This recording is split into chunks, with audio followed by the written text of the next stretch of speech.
اللہ سجدے میں ہیں، رو رہے ہیں رات کے موقع پر کہ اے اللہ میں تیرا بندہ، یہ جو جماعت جو مسلمانوں کی ہے اگر کل یہ ہار گئی تو اس زمین پر کوئی تیری عبادت کرنے والا نہیں ہوگا۔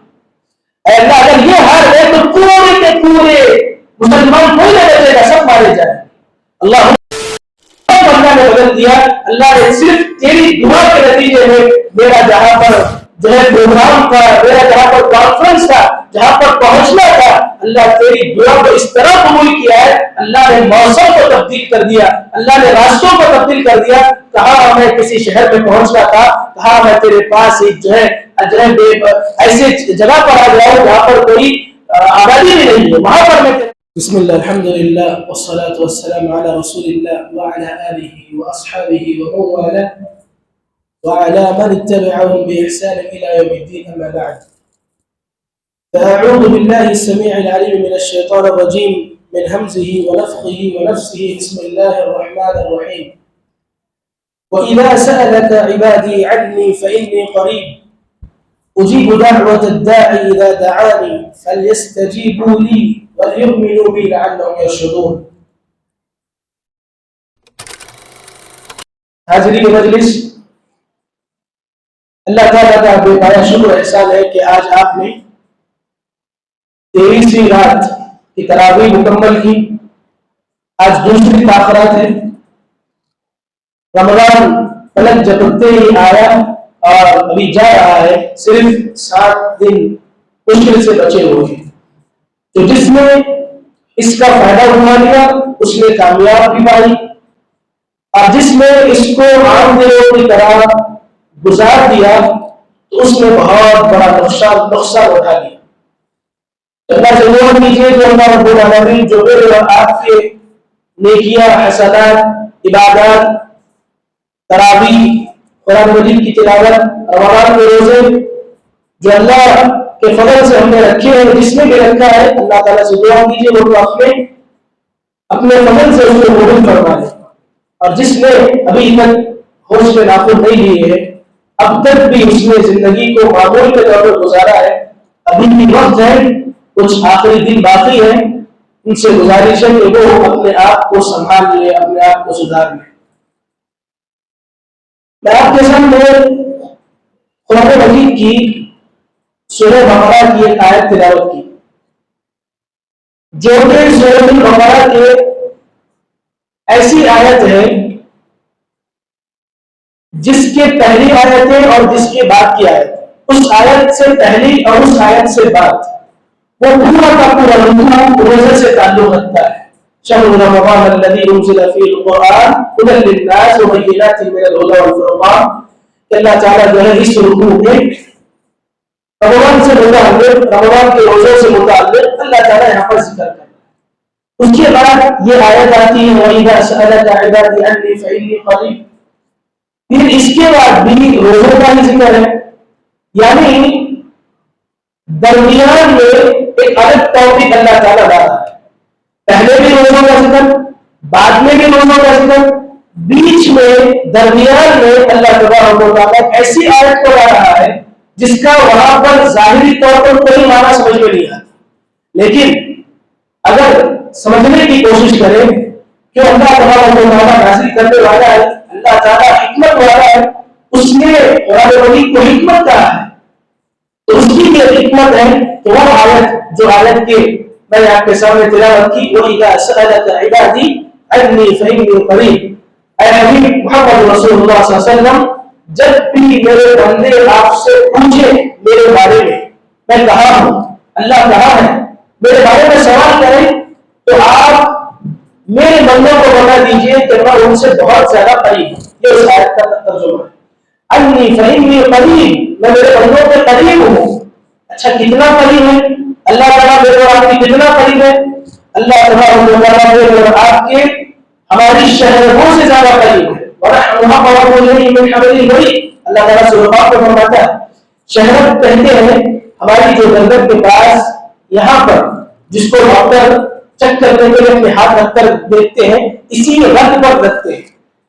کہا جاتا ہے کہ اگر اس رگ کو کاٹ دیا جائے تو انسان مر جاتا ہے، تو اللہ تبارک و تعالیٰ اس رب سے بھی زیادہ ہمارے قریب ہے، اس سے بڑھ کر اس سے بہتر کوئی ہمارے قریب نہیں ہو سکتا۔ تو اس آیت کا مفہوم اور ترجمہ یہ ہے کہ اللہ تبارک و تعالیٰ رمضان کے تعلق سے رمضان کی متعلق آیتوں کے درمیان اس دعا کا جب ذکر کر رہا ہے کہ میرے بندے جب مجھ میرے بارے میں سوال کریں پوچھیں تو میرے بندوں کو آپ سوال کا جواب دے دو، بتا دو کہ میں ان کے بہت زیادہ قریب ہوں۔ پھر اللہ تعالیٰ آگے کہتا ہے انہیں خدا کہ مانگنے والا سوال کرنے والا مجھ سے مانگے تو صحیح، مجھے خدا مجھے مانگنے والا مجھ سے مانگے تو صحیح،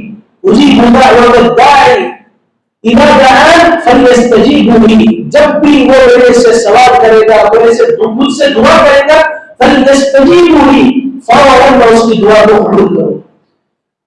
دنیا میں کتنے بادشاہ ہیں، کبھی کسی بادشاہ کو دیکھا گیا ہے کہ وہ نہ مانگنے پر ناراض ہوتا، لوگ مانگنے والوں پر ناراض ہو جاتے ہیں، بڑے بڑے مالدار جن کے پاس جا کر مانگتے ہیں تو ناراض ہو جاتے ہیں۔ کسی بادشاہ کو ایسا دیکھا ہے کہ جو نہیں مانگنے والے پر ناراض ہوتا ہے، وہ بادشاہوں کا بادشاہ، وہ شہنشاہ، وہ اللہ تبارک و تعالیٰ ہے کہ جو بندہ نہیں مانگتا اللہ اس سے ناراض ہوتا ہے۔ تو اس کا مطلب کیا؟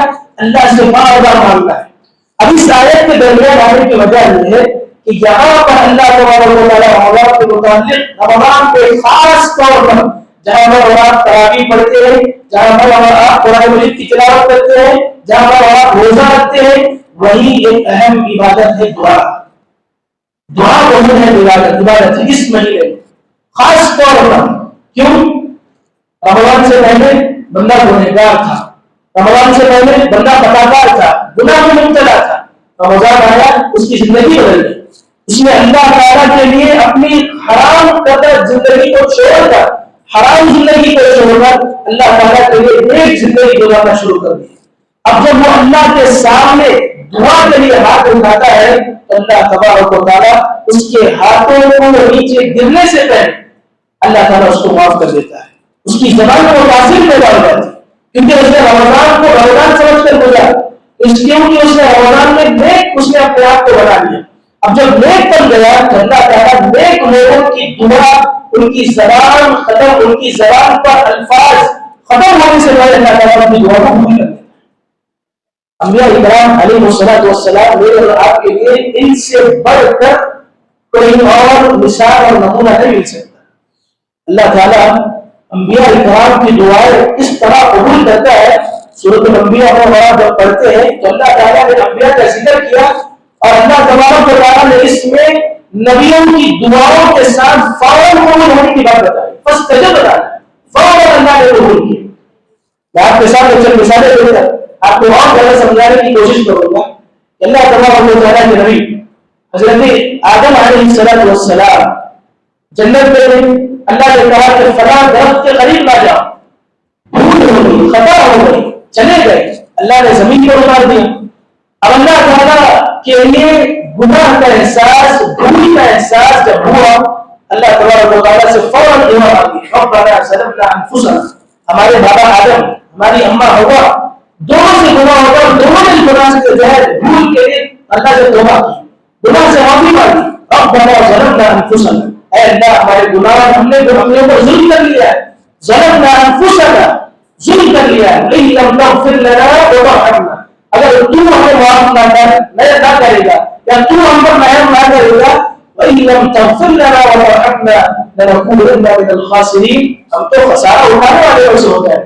یعنی دعا بھی جب مانگ رہے ہیں تو یقین کے ساتھ اے اللہ تو ہی معاف کرنے والا ہے، تو ہی ہم پر رحم کرنے والا ہے، اللہ ہمیں معاف کر دے، ہمارے اوپر میرا رحم فرما۔ اور اللہ تعالیٰ فرماتا فاستجب لنا، اللہ تعالیٰ نے ان کی دعا قبول کر لی۔ آدم علیہ السلام کے زوال کے الفاظ ابھی ختم نہیں ہوئے، اللہ تبارک و تعالیٰ نے ان کی دعا قبول کر لی، انہیں معاف کر دی۔ اور اللہ تبارک و تعالیٰ اتنا رحم کرنے والا ہے، اتنا رحم کرنے والا ہے کہ اس کی رحمت صرف انبیاء کے اوپر نہیں بلکہ پوری انسانیت کے اوپر ہے۔ حضرت زکریا علیہ السلام کہ جو بوڑھے ہو چکے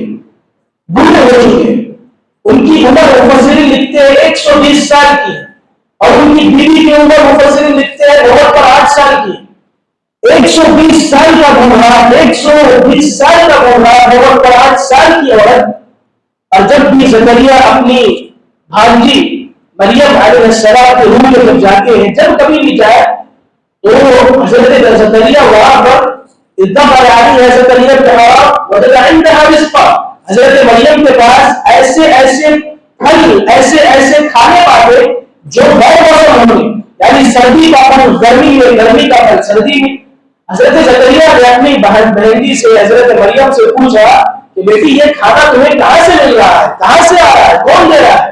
حضرت مریم کہتی ہے کہ یہ نہیں ملتا اللہ تعالیٰ کی طرف سے. وہیں پر حضرت زکریا کے دل میں بات آ گئی، جو رب العالمین بغیر موسم کی اس پھل کو دینے پر قادر ہے، میں بھی تو بوڑھا ہو گیا ہوں، مجھے میرے لیے بھی اللہ تبارک و تعالیٰ بغیر موسم کے میرے لیے بھی اللہ تعالیٰ اولاد دے گا. یعنی میری ہڈیاں سوکھ گئی ہیں، میری ہڈیوں کو گوبر سوکھ گیا ہے، میرے بال پورے کے پورے ایک دم سفید ہو گئے، لیکن اللہ تبارک و تعالیٰ جو بے موسم پھل دینے پر قادر ہے، وہی میرے بوڑھے ہونے پر بھی مجھے اولاد دینے پر قادر ہے. وہی کر کر حضرت زکریا نے دعا مانگی، بولا ربی کا دعا زکریا رب.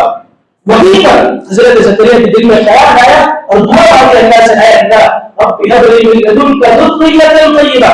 اور جب دعا بھی مانگتے ہیں آپ لوگ مسلمان، ہم تمام کو چاہیے کہ دعا بھی جب مانگتے اللہ سے تو اس کی شان کے مطابق مانگے، شان کے مطابق مانگے. اللہ سے مانگے اے اللہ مجھے کچھ چیز ہے نہیں، شان کے مطابق، اس کی شان بڑی عظیم ہے، مانگو تو اس کے ساتھ پورا بھرپور مانگو. حضرت زکریا نے کیا کہا اے اللہ صرف بیٹا نہیں بلکہ بیٹا تھی اور وہ بھی نیک بیٹا تھی، اچھا بیٹا تھی. اللہ تبارک و تعالیٰ نے فوراً حضرت زکریا علیہ السلام کی دعا قبول کر لی. فاستجبنا له. اور اللہ تعالیٰ نے کہا کہ زکریا ہم نے تمہاری دعا کو قبول کر لیا. اور اللہ تبارک و تعالیٰ صرف دعا کو قبول نہیں کیا بلکہ اللہ تبارک و تعالیٰ ان کے لیے ایسا بیٹا عطا کرتا ہے، ایسی خوشخبری دیتا ہے اور کہتا ہے اللہ تبارک و تعالیٰ صرف میں تمہیں بیٹے کی خوشخبری نہیں دے رہا بلکہ میں تمہیں تمہارے بیٹے کے ساتھ اس کا نام رکھ کر بھی دے رہا ہوں. یحییٰ ہم نے تمہارے بیٹے کا نام رکھ دیا، تمہارے لیے بیٹا پیدا ہوگا، اس کا نام یحییٰ ہوگا. اور آگے بڑھ کر اللہ تعالیٰ خوشخبری یہ دیتا ہے زکریا علیہ السلام کو کہ تمہارا بیٹا تمہارا وارث، یعنی تمہارے لیے تمہارے بعد تمہارا جانشین نبی بھی بنے گا. حضرت زکریا 120 سال کے ہوئے ہیں.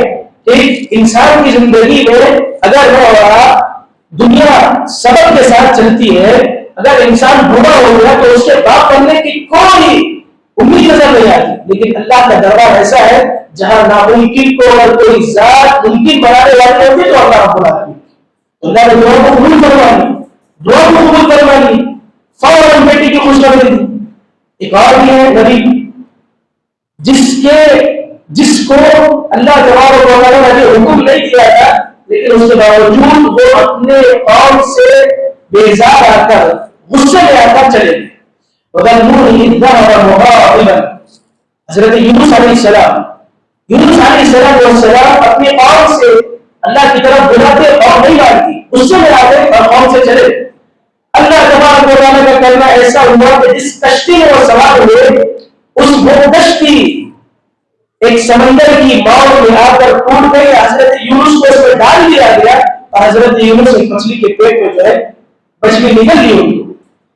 اتنے اندھیری جگہ میں ایک تو سمندر کا اندر گہرا حصہ اندھیرا، دوسرا مچھلی کا پیٹ اس کے اندر اتنا اندھیرا، اور کہا جاتا ہے کہ مچھلی کے اندر جو گرماہٹ ہوتی ہے اس گرماہٹ سے انسان کا جسم پگھل جاتا ہے، اتنی گرماہٹ ہوتی ہے. لیکن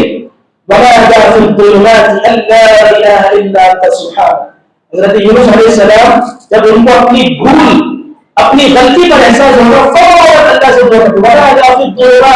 یونس نے ہمیں آواز لگائی تاریکیوں میں سے، تاریکیوں میں سے ہم سے آواز لگائی، کہا اللہ الہ الا انت سبحانک، اے اللہ لا الہ الا انت، کوئی پروردگار کوئی معبود نہیں سوائے تیرے، سبحانک تیری ذات پاک ہے، انی کنت من الظالمین میں ہی اللہ خطا کار ہوں، میں نے اپنے اوپر ظلم کیا.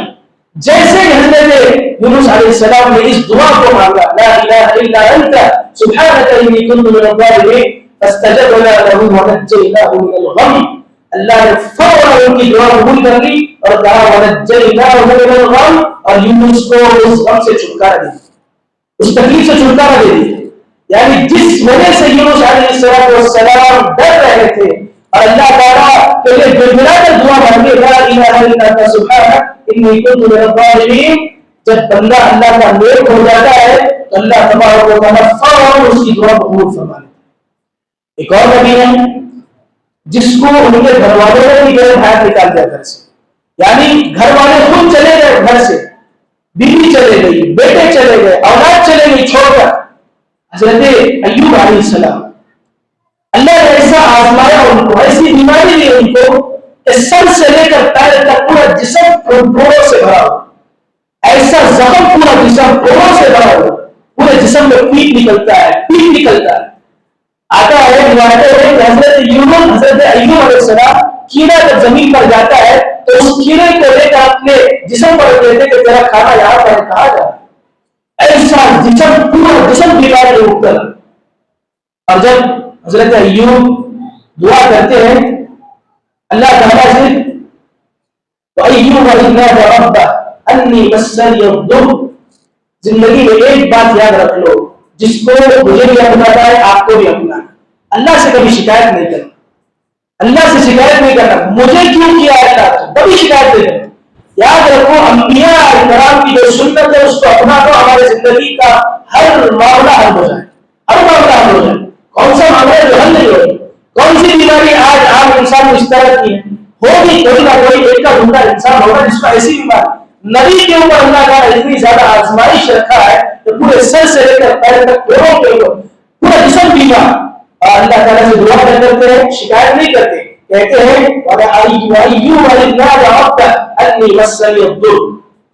میرے ایوب میرے بندے نے مجھے پکارا اور کہا انی مسنی الضر، اے اللہ مجھے تکلیف لایا۔ اللہ سے شکایت نہ کرو بلکہ اپنی جو تکلیف ہے اس کو بیان کرو، کہا اے اللہ مجھے تکلیف لایا ہے، مجھے شفا دے دے۔ انی مسنی الضر وانت ارحم الراحمین، اے اللہ تو ہی تکلیفوں کو دور کرنے والا ہے، تو ہی رحم کرنے والا ہے، تیرا نام کون ہے؟ یہ یقین کے ساتھ میں اگر دعا مانگیں گے تو اللہ تبارک و تعالیٰ نے حضرت ایوب کی فوراً دعا قبول کر لی، فاستجبنا له فکشفنا ما به من ضر، ان کو جو تکلیف تھی اس سے ہم نے نجات دی۔ کس نے ہیلپ کیا؟ اللہ رب العالمین۔ کس کو؟ اللہ کا نیک بندہ، اللہ کا نبی ایوب علیہ السلام۔ ہم جس کے امتی ہیں جناب محمد رسول اللہ صلی اللہ علیہ وسلم، پوری زندگی اللہ کے نبی کی، میں تفصیل میں نہیں جاتا، وقت بہت کم ہے، لیکن میں آپ کے سامنے مختصر طور پر یہ احساس دلانا چاہتا ہوں کہ اللہ تبارک و تعالیٰ دعائیں بندے کی کتنا فوری سنتا ہے۔ محمد رسول اللہ صلی اللہ علیہ وسلم اللہ کے کتنے قریبی بندے۔ زندگی میں ہمیشہ یہ چیز آپ لوگ اور مجھے بھی یہ ذہن میں رہنی چاہیے کہ آزمائشیں اللہ تعالیٰ جن کو دیتا ہے وہ اللہ کے محبوب بندے ہوتے ہیں، وہ اللہ تعالیٰ کو پسند ہے، وہ اللہ تعالیٰ ان سے اس بندے سے محبت کرتا ہے۔ ایسا نہیں سوچنا کہ جو اللہ کے نیک بندے ان کو تکلیف نہیں آتی، نہیں، جو اللہ کے نیک بندے ان کو سب سے زیادہ تکلیف آتی۔ اگر اس دنیا میں سب سے زیادہ اگر کوئی نیک بندے ہیں جو گزرے ہیں تو وہ انبیاء ہیں، اور انبیاء کے اوپر جتنی تکلیفیں آئی گئی وہ انسان نہیں سہ سکتا۔ اللہ تعالیٰ کے سب سے زیادہ محبوب بندے انبیاء ہیں، نبی ہیں۔ محمد رسول اللہ صلی اللہ علیہ وسلم جنگ بدر کا موقع ہے، اللہ کے نبی صلی اللہ علیہ وسلم 313 کی تعداد لے کر آئے، سامنے 1000 کا لشکر ہے، اللہ کے نبی صلی اللہ علیہ وسلم جتنے دنیا کے جو اسباب تھے سارے اختیار کر لیے، اور احادیث میں آتا ہے کہ اللہ کے نبی صلی اللہ علیہ وسلم کو ایک دن پہلے خوشخبری بھی دے دی گئی کہ اے اللہ کے نبی کل آپ یہاں پر جیتنے والے ہیں، کل آپ جنگ جیتنے والے ہیں، لیکن احساس اور اللہ کے نبی دعا کرتے ہیں اللہ تعالیٰ سے، اللہ کے نبی دعا کرتے ہیں اے اللہ سجدے میں ہیں، رو رہے ہیں رات کے موقع پر کہ اے اللہ میں تیرا بندہ، یہ جو جماعت جو مسلمانوں کی ہے اگر کل یہ ہار گئی، کل یہ ہار گئی تو اس زمین پر کوئی تیری عبادت کرنے والا نہیں ہو۔ اے اللہ اگر یہ ہار گئے تو پورے کے پورے مسلمان کوئی نہ بچے گا، سب مارے جائیں۔ اللہم ان تہلک ہذہ العصابہ لم تعبد بعدک، اگر یہ جماعت جو مٹھی پر ہے اگر یہ بھی ختم ہو جائے، اے اللہ کل تیری مدد کرنے والا کوئی نہیں ہوگا، رو رو گڑگڑا کر مانگتے ہیں، رو رو کر مانگتے ہیں۔ حضرت ابو بکر بازو کھڑے ہوئے ہیں، ابو بکر کو ترس آتا ہے، ہاتھ رکھ کر اٹھاتے ہیں، اے اللہ کے نبی اپنا سر اٹھائیے، ارفع رأسک، اے اللہ کے نبی اپنا سر اٹھائیے، اللہ تعالیٰ ضرور اپنی دعا کو قبول کیا ہے، ضرور کرے گا، اور کل ضرور ہم ہی جیتنے والے۔ اللہ تعالیٰ نے خوشخبری سنانے کے باوجود اگر کسی نے دعا مانگی تو محمد رسول اللہ، کس لیے کہ اللہ تبارک و تعالیٰ دعاؤں کو سنتا ہے۔ ایسی مثالیں ہیں جو اللہ تبارک و تعالیٰ جو ہے محمد رسول اللہ صلی اللہ علیہ وسلم نے جب دعا مانگی فوراً دعا قبول، فوراً دعا قبول۔ وہ بتائیے ہمیں دنیا میں کون سا ایسا غم ہے جو اللہ تعالیٰ کے پاس وہ کم نہ ہو سکے؟ کون سی ایسی تکلیف ہے جس کو اللہ تعالیٰ آسان نہیں کر سکتا؟ کون سی ایسی بیماری ہے جس کو اللہ تعالیٰ شفا نہیں دے سکتا؟ کون سی ایسی مشکل ہے جس کو اللہ تعالیٰ آسان نہیں کر سکتا؟ دنیا میں کون سی ایسی چیز؟ اللہ کے پاس ہر چیز کا علاج ہے۔ اللہ تعالیٰ تمام لوگوں کی دعا سنتا ہے۔ اب آپ لوگوں کے ذہن میں بات آتی ہوگی یہ تو انبیاء ہیں، نبی ہیں، اللہ تعالیٰ کے خاص بندے ہیں، ہم تو اللہ کے گنہگار بندے ہیں۔ کون جو نبی ہے اللہ تو اس کی دعا ضرور قبول کرے گا، ہم گنہگار بندے ہیں، ہماری دعا اللہ کہاں سنتا ہے؟ یہ جو چیز ہمارے ذہنوں میں اس کو نکالنا ہے۔ اللہ ضرور سنتا ہے، ضرور سنتا ہے اللہ تعالیٰ۔ یہاں تک حدیث میں آتا ہے کہ اللہ کو شرم آتی ہے کہ اللہ تعالیٰ جب بندہ دعا مانگتا ہے اس کی دعا اس کے ہاتھ کو خالی ہاتھ لوٹا دے، اللہ کو شرم آتی ہے۔ یہ ذہن میں ہمیشہ نہیں رکھنا ہے، اور آپ کے ذہن میں نہیں رہے گا کہ اللہ تبارک و تعالیٰ دعاؤں کو نہیں سنتا، ہم گنہگاروں کی ضرور سنتا ہے۔ بنی اسرائیل کا ایک واقعہ آپ کو بتاتا ہوں۔ بنی اسرائیل حضرت موسیٰ علیہ السلام کی زندگی میں ایک ایسا شخص تھا کہ جس نے اللہ تبارک و تعالیٰ کے ساتھ دشمنی کر رکھی تھی۔ واقعہ کیا ہے؟ حضرت موسیٰ علیہ السلام کی زندگی میں حیات میں قحط ساری آ گئی، بارش کئی دنوں سے نہیں آئی، کئی دنوں سے نہیں برسی، بارش نازل نہیں ہوئی۔ لوگ پورے کے پورے حضرت موسیٰ کے پاس آتے ہیں، پورا شہر قوم کہتے ہیں آ کر اے موسیٰ چلیے ہم آپ کے رب سے آپ دعا مانگیے، اللہ سے دعا مانگیے کہ ہمارے اوپر بارش نازل ہو، کیونکہ نبی کی دعا کبھی اللہ کا مدد نہیں کرتی۔ حضرت موسیٰ اللہ تعالیٰ کے لیے دعا کرنے کے لیے باہر نکلے شہر سے۔ یہ بارش جب لینا ہو، اللہ تعالیٰ سے دعا کرنا ہو تو بارش مانگنے کا طریقہ ایسا ہے کہ شہر سے دور جا کر ایک میدان میں مانگی جاتی ہے۔ حضرت موسیٰ اپنی قوم سے کے ساتھ گئے میدان میں دعا مانگنے کے لیے، دعا مانگتے ہیں، بارش نہیں ہوئی، اللہ سے دعا کرتے ہیں، موسیٰ علیہ السلام بات کرتے ہیں کہ یہ موسیٰ کلیم اللہ ہے۔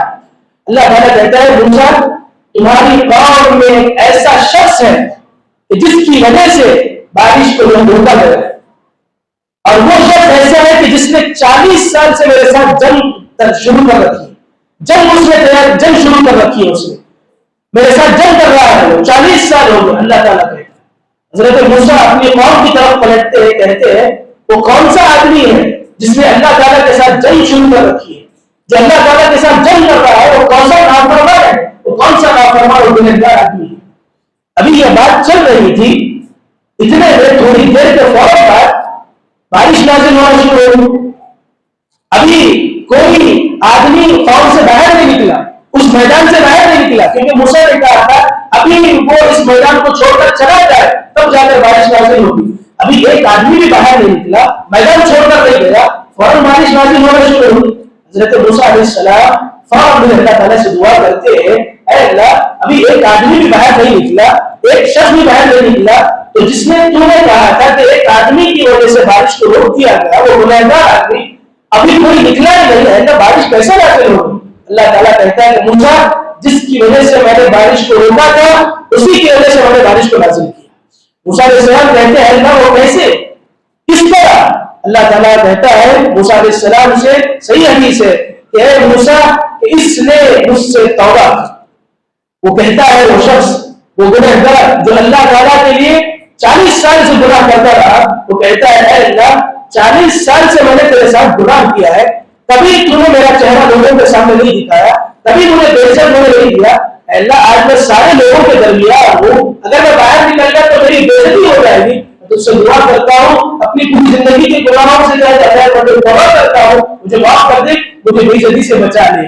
اللہ تعالیٰ کہ جو بندہ تھوڑی دیر پہلے اللہ سے گناہ کرنے والا جس کی وجہ سے بارش روک دی گئی، تھوڑی دیر فوراً بعد وہی بندہ جس کے اوپر اللہ تعالیٰ نے جو ہے اسی کی وجہ سے بارش نازل کی.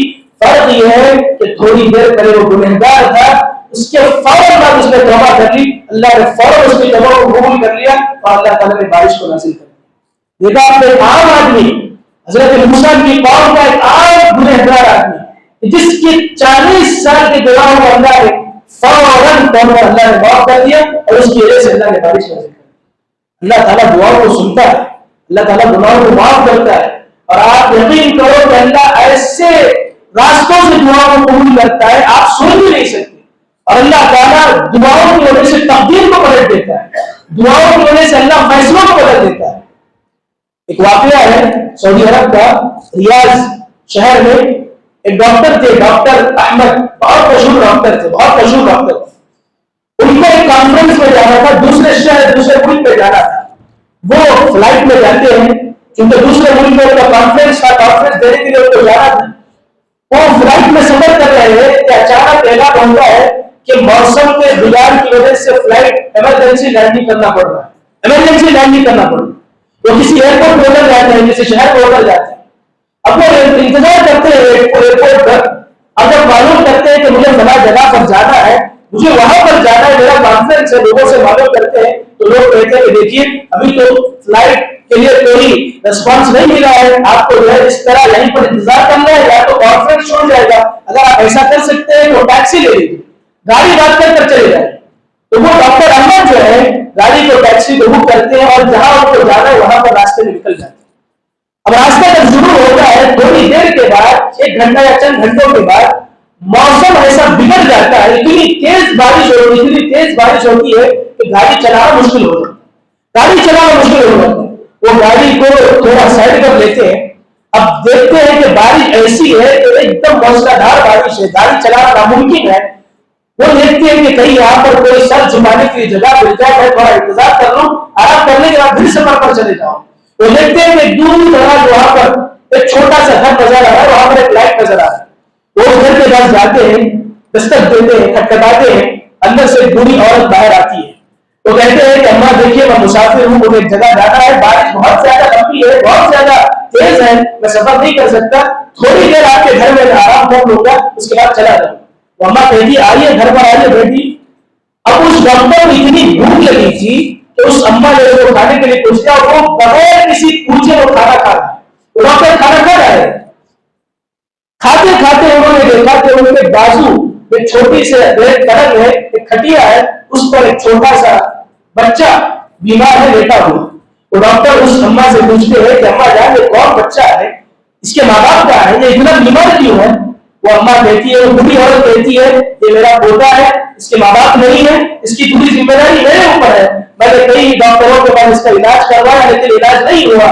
سب ایک ہی بات کہتے تھے کہ ایک ڈاکٹر ہے جس کا نام ڈاکٹر احمد ہے جو ریاض میں رہتا ہے. میں بوڑھی عورت جو میرے پاس اتنا پیسہ تھا کہ میں اس کے پاس جا سکوں, لیکن اللہ سے ہر روز دعا ضرور کرتی تھی کہ اللہ میرا علاج, میرے بچے کا علاج, میرے پوتے کا علاج اس ڈاکٹر احمد سے کروا دے. میں ہر روز دعا کرتی تھی. اور میں کیا کہیں کہ میں کیا دیکھتی ہوں کہ میں جتنی دعائیں میں کری ہوں اللہ تعالیٰ میری دعا کو قبول کر لیا ہے, لیکن پتا نہیں یہ دعا کیوں قبول نہیں ہو رہی ہے. وہ ڈاکٹر کے پاس مجھے علاج کے لیے پیسے بھی نہیں. وہ ڈاکٹر ان باتوں کو سنتے ہوئے اپنی آنکھوں سے آنسو جاری ہے اس کے, رو رہا ہے. وہ ڈاکٹر رو رہے ہیں اور وہ کہتے ہیں کہ اماں جان تیری دعا نے اللہ نے پورے فیصلوں کو بدل دیا, دنیا کو اللہ نے بدل دیا. اللہ نے صرف تیری دعا کے نتیجے میں میرا جہاں پر جو ہے پروگرام تھا, میرا جہاں پر کانفرنس تھا, جہاں پر پہنچنا تھا, اللہ تیری دعا کو اس طرح قبول کیا ہے. اللہ نے موسم کو تبدیل کر دیا, اللہ نے راستوں کو تبدیل کر دیا. کہاں میں کسی شہر میں پہنچنا تھا, کہاں میں تیرے پاس ایک جو ہے ایسے جگہ پر آ گیا ہوں جہاں پر کوئی آبادی بھی نہیں ہے, وہاں پر میں تیرے پاس کھینچتا چلا رہا ہوں. اللہ تعالیٰ نے تیری دعا کی وجہ سے مجھے تیرے گھر پر کھڑا کیا ہے, تیرے دروازے پر کھڑا کیا. اللہ دعاؤں کو سنتا ہے اور ایسے سنتا ہے اللہ تبارک و تعالیٰ کہ میں اور آپ تصور بھی نہیں کر سکتے. اللہ تبارک و تعالیٰ کے لیے میں اور آپ دعائیں مانگے, اللہ تعالیٰ کے لیے میں اور آپ اپنے گناہوں کی بخشش کروائیے. یہ مہینہ رمضان کا مہینہ, مغفرت کا مہینہ ہے. اس مہینے میں اللہ تعالیٰ جس طرح رحمت نازل کرتا ہے, اس مہینے میں اللہ تبارک و تعالیٰ جس طرح جہنم کے دروازے بند کر دیتا ہے, جنت کے کنویں کے کوئی دروازے کھول دیتا ہے، پورے سال میں اللہ تبارک و تعالیٰ کبھی ایسا اہتمام نہیں ہوتا۔ اللہ تعالیٰ کی خاص رحمت اس جو مہینے میں نازل ہوتی ہے۔ اب یہ خیال نہیں ہونا کہ ہم گنہگار ہیں، بہت زیادہ گنہگار ہیں، ہاں ہم گنہگار صحیح، ہم بہت زیادہ گنہگار صحیح، لیکن اے اللہ تیرے بندے ہیں، تجھ سے دعا مانگتے ہیں، اے اللہ لیں گے تو تیرے در سے، معافی ملے گی کہ تیرے در سے، گناہوں کو اگر بخشوانا ہے تو تیرے در سے، اس کے علاوہ کسی اور کے پاس ہم جا نہیں سکتے، ہم نہیں جائیں گے، لیں گے تو تیرے پاس۔ اس یقین کے ساتھ اگر میں اور آپ اللہ تعالیٰ سے دعا مانگیں گے، یقین کیجئے دنیا میں زندگی میں جو بھی مسئلہ بڑے اور آپ کے لیے ہو، وہ کوئی مسئلہ بڑے اور آپ کے لیے مشکل نہیں ہو، اور گناہوں کو معافی کرانا ہو، بخشش کروانا ہو، اللہ تعالیٰ سے یہ موقع، یہ رمضان کا موسم بڑا ہی بہترین موقع ہے، سنہرا موقع ہے۔ اسے پتا ہے کہ آنے والے کل، آنے والے دنوں میں کون باقی رہے گا، کون زندہ رہے گا۔ یہ خوشی میں نوجوان، میں بھی نوجوان، بہت سارے نوجوان یہاں پر بیٹھے ہوئے، اس خوش فہمی میں مت رہنا کہ اللہ تبارک و تعالیٰ ابھی میں نوجوان ہوں، بوڑھا ہوں گا تب جا کر اللہ سے معافی مانگوں گا۔ آج سب سے زیادہ موتیں جس کی ہو رہی ہے وہ نوجوان، بوڑھوں سے زیادہ آج موتیں نوجوانوں کی ہو رہی ہے۔ اللہ سے دعا کیجیے، اللہ تعالیٰ سے مغفرت کو، گناہوں کو بخشوا دیجیے۔ حدیث میں آتا ہے، حدیث قدسی ہے، اللہ تبارک و تعالیٰ کہتا ہے، یا عبادی لو بلغت ذنوبک عنان السماء، اگر تو میرے پاس زمین اور آسمان کے بھر کے گناہوں کو لے کر آئے، زمین اور آسمان کے درمیان جتنا بھی فاصلہ ہے، جتنا خلا ہے، 500 سال مکمل کرنے کا پہلے آسمان تک پہنچ سکتے ہیں، 500 سال کا سفر کرنے کا پہلے آسمان کو پہنچ سکتے ہیں۔ اندازہ لگاؤ اتنا زیادہ خلا، کون اتنے زیادہ گناہ کر سکتا ہے؟ لیکن اللہ تعالیٰ کہتا ہے، اے میرے بندے، تو نے اگر اتنے بھی گناہ تو میرے پاس لے کر آئے گا، اتنے گناہ بھی لائے گا، تو بھی تو میری رحمت سے مایوس نہ ہو، جتنے گناہ تو لے کر آیا ہے اتنی ہی مغفرت میں تیرے پاس لے کر آؤں، اتنی مغفرت میں تیرے لیے لے کر آؤں، اتنی رحمت میں تیرے لیے لے کر آؤں۔ اللہ کی رحمت بڑی عظیم ہے، بڑی وسیع ہے، اس کی رحمت کا بڑا آپ اندازہ نہیں لگا سکتے۔ ایک آنسو اگر اللہ تعالیٰ کے پاس کوئی بندہ نکالتا ہے، اللہ تعالیٰ کے لیے نکالتا ہے، صرف ایک آنسو، اللہ کریم فرماتے ہیں جس کی آنکھ اللہ کے ڈر کے وجہ سے روئی ہو، اللہ اس آنکھ کو کبھی جہنم میں نہیں جلائے۔ شرط یہ ہے کہ میرے اور آپ کا دل رونا تو شروع کرے، دل میں تکلیف تو محسوس ہو، اپنے گناہوں پر نادم تو ہو، شرمندہ تو ہو، کم از کم اپنے گناہوں کی وجہ سے اللہ کے سامنے بیٹھ کر دعا تو کرے۔ میں اور آپ کو احساس بھی میرے اور آپ کے پاس نہیں ہوتا۔ میں اور آپ اگر دعا کریں گے تو یقین مانو اللہ تعالیٰ قرآن مجید میں فرماتا ہے، یا عبادی الذین اسرفوا علی انفسہم، اے میرے وہ بندے جو اپنی زندگیوں میں اپنے اوپر بہت زیادہ ظلم کیا ہے، یعنی بہت زیادہ گناہ کیے ہیں، بہت زیادہ گناہ کیے ہیں۔ اسرفوا علی انفسہم لا تقنطوا من رحمت اللہ، تم اتنے زیادہ گناہ کرنے کے بعد بھی میری رحمت سے کبھی مایوس نہیں ہو، میری رحمت سے کبھی مایوس نہیں ہونا۔ ان اللہ یغفر الذنوب جميعا، اللہ کہتا ہے تم مانگو تو صحیح، دعا تو کرو صحیح، میں تمہارے گناہوں کو ایک ہی ساتھ معاف کر دوں گا۔ ان اللہ یغفر الذنوب جميعا، ایک ہی ساتھ میں تمہارے گناہوں کو معاف کر دوں گا۔